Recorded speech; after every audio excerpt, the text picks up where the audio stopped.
All right, hi to anybody who's watching right now from the home office here. I got this homework question on our very first homework of the year, which is a great question. So thank you for sending it in. This is somebody who is having some trouble with this square root symbol. This is called the square root symbol, or like a root.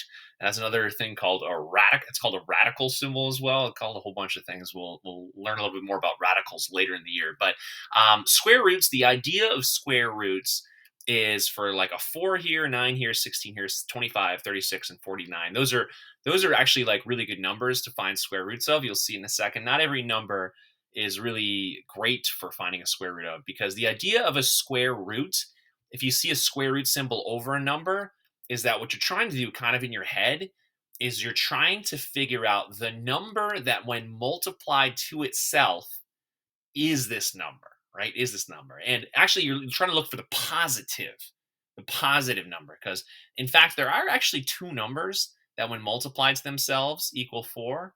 There are two different numbers that when multiplied to itself equals 9. So anyways, there's a negative and a positive square root. But anyways, if you see this symbol right here, this square root symbol, what it's asking for is something called the principal square root, or the positive square root. So you're looking for a positive number that when multiplied to itself would equal 4. So what times what equals 4? Well, 4 times 1 equals 4. Wait, 2 times 2 equals 4 as well, right? 4 times 1 equals 4, 2 times 2. And that's some nice whole numbers here. So 2 times 2, that must be it. That must be the square root of 4.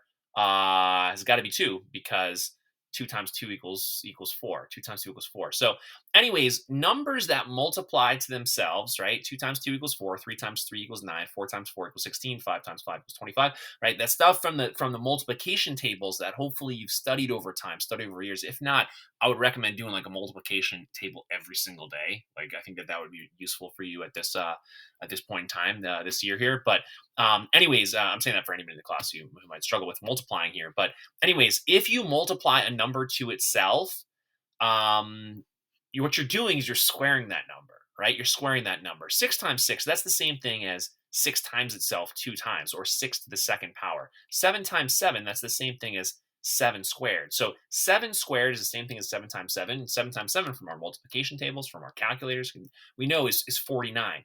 So what that means is that the square root, so not the square of 49, the square of 49 would be 49 times 49, right? The square of 7 is just 7 times 7. That's 49. So the square root is kind of the opposite of squaring. So 49, the square root of that is just going to be 7, right? Why? Well, 49, I could rewrite that as 7 times 7, right? Because 7 times 7 is 49. 7 times 7 equals 49. It's the same darn thing. 36 equals 6 times 6. Therefore, the square root, right? 6 squared is 36. Square root of 36 is 6, right? Is 6 here. Square root of 25, well, 5 times 5 is 25. So that means my square root of 25 is 5. Square root of 16 is 4. The principal square root, the positive square root of 16 is 4. And the positive square root of 9 is 3. So that's just a little bit there. And this isn't 77 right here. This is 7 times by 7 right here. And the square root we see there. All right, so that question I got here was mostly about the square root here, and sort of maybe not approaching this problem. I'm going to go over question 1-4 right now in case you also were curious about this one, whoever's watching this video right now. But anyways, Angelica's working with a function machine. She has two machines shown at right. She wants to put them in order so that the output of the first machine becomes the input of the second. She wants to use a beginning input of 6. In what order must she put the machines to get a final output of 5? So this is a little bit easier than class, where we had question 1-3, where you had 4 function machines. You had to figure out what order they were put in. Here you only have 2 machines. So you're going to place them like this, or you're going to do the reverse order of it here. Okay. So I got to sort of set up here. Let's make this be machine 1, this be machine 2. And in algebra 2, you will have multiple functions kind of all working together. And what this is called is something called a composite function. A composite function. The word composite means like composed of many things, or like made up of many things, like metals. Like, I usually hear the word composite, like what you're buying something that's like a composite metal. It's got steel in it, it's got iron in it, it's got other stuff in it. So anyways, a composite function is a function where we have an input put in, and then the function does its thing, right? So does its operations, does its stuff, and then an output comes out. What do you do with that output? Oh, you put it into the next part of the composite function, the next function. So it all together is this big, large composite function made up of many little functions. So, anyways, what we have here is option number one. I just stack them in this order, and then we'll try option number two. So let's get some practice with this. So she wants to use a beginning input of 6. Okay, so I'll go ahead and drop the 6 in to this function machine. Drop it in. Okay, whenever I'm dropping in, I typically like to put I don't always do it, and hopefully I do it every single time because I think it helps you avoid making mistakes. But I'm going to drop the 6 in, and I'm going to replace x with 6. I'm going to do that with parentheses. I don't really have to do it with this one, so parentheses 6 minus 5. And one thing to note here that this square root symbol, it's otherwise called a radicand, radicand, a radicand. But anyways, this whole expression here, x minus 5, is underneath this square root symbol, So I'm not taking the square root of 6. I'm not taking the square root of negative 5. I'm taking the square root of x minus 5 or 6 minus 5. So this gets back to our order of operations, right? The PEMDAS thing we were talking about earlier, where we don't actually want to take the square root yet because square roots, like this came up at least in the second block, square roots are technically exponents in disguise, and we'll go over that later in the year. So square roots are like the E in PEMDAS, exponent. The square root inside the square root is a form of grouping, So parentheses is grouping. So we want to clean up this grouping a little bit first before we try taking the square root. And let's do that right now. So what I want to do here is I want to sorry, this is a radical symbol. I said earlier this is a radicand symbol. No, this is the radical symbol. And inside the radical symbol is something called the radicand. Okay, this is the radicands, the numbers inside the radical symbol, and this is the radical symbol. Okay, it just means square root. But anyways, I want to simplify my radicands. All right. So anyways, 6 minus 5 is 1, so that's easy. I leave this square root thing. I'm just like cleaning up, just like in parentheses. I want to clean up inside parentheses, do my operations inside parentheses. I'm doing my operations inside this grouping, inside the square root. 6 minus 5 is 1. And then that becomes pretty easy. What number times itself is 1? We didn't do that up here, but I could have, right? I could have totally had another 1 on this. I could have had 1 times by 1, and that equals 1, right? So what? The square root of 1, well, 1 is the same thing as 1 times 1, so that means our square root of 1 is 1.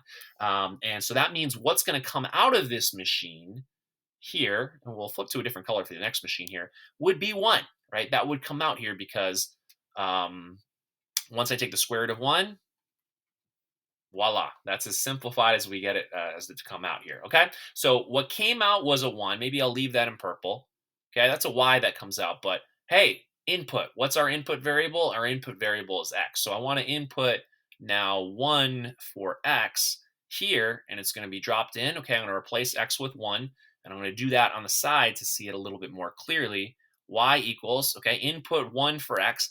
I always put parentheses around whatever I'm inputting into a function, inputting to any kind of math expression. You make fewer mistakes, and you'll see why maybe at some point. I don't know, maybe probably not right now. So I got here parentheses 1 squared, and then I got minus 6.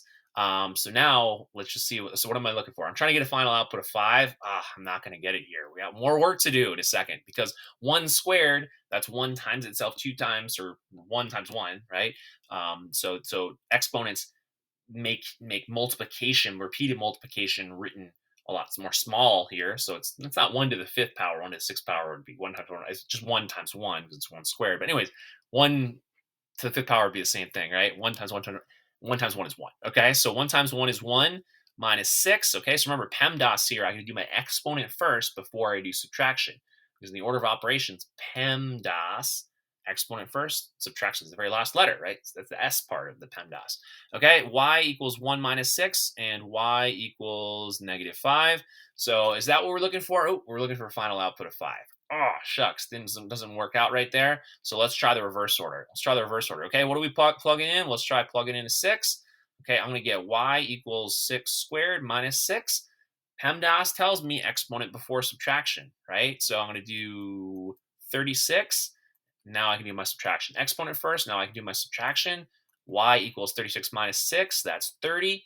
So I'm going to hopefully, maybe we made a mistake somewhere and we're not going to get 5 as the output. But if we didn't make any mistakes, this is going to be the one that's going to work here. Okay. So anyways, I got y equals 30. So we'll plug in 30 for x here. Okay, that's where I'm going to put that, but let's write it to the side so we can see it a little bit more clearly. So radical symbol right there stands for square root. In this situation, is the square root, this radical symbol. Radicand is what's underneath that symbol that's grouped within that square root, and that's going to be 30 minus 5. I didn't do the little parentheses there, so I'll do it so I make fewer mistakes. And this one I wouldn't have made a mistake anyways. But still, it's a good habit to get into.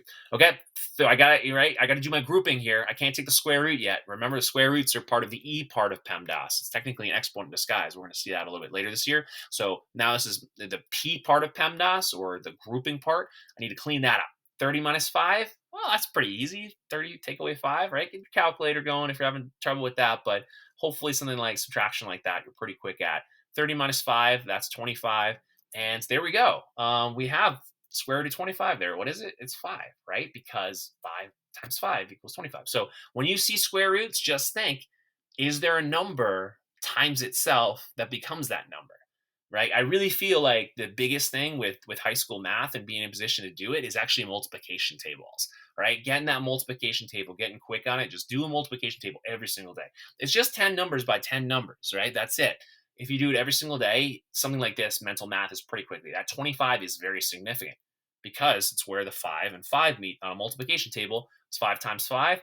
Therefore, the square root, because 25 is 5 squared, the square root of 25 is 5. And that's it, right? I was trying to get the final output of 5. So that means it's got to be option 2. Okay. The order I would put it in is that one first, and this one's the next one. This is our big winner, right? This is our big winner over here. And hopefully you see why too. Second question, and they ask here, is it possible for her to find an input which will get a final output of -5? Well, hey, we did all that work. Check it out here. They chose the final output of -5 for a reason, because maybe you forget about that, but we did that earlier here. So yeah, just doing it in the reverse order got us a final output of -5. So that's your answer to part B. Okay, is it possible to find her output here? And then really all you got to do is, yes, she should input -6. What, she put 6 in? Yeah, 6 into the y equals x squared minus 6 function first, and the y equals square root of x minus 5 function next. And that will result in a final output of -5. Okay, that order right there. All right, email me if you have any more questions. Thank you for this first question of the year, and I will see you guys soon. Bye.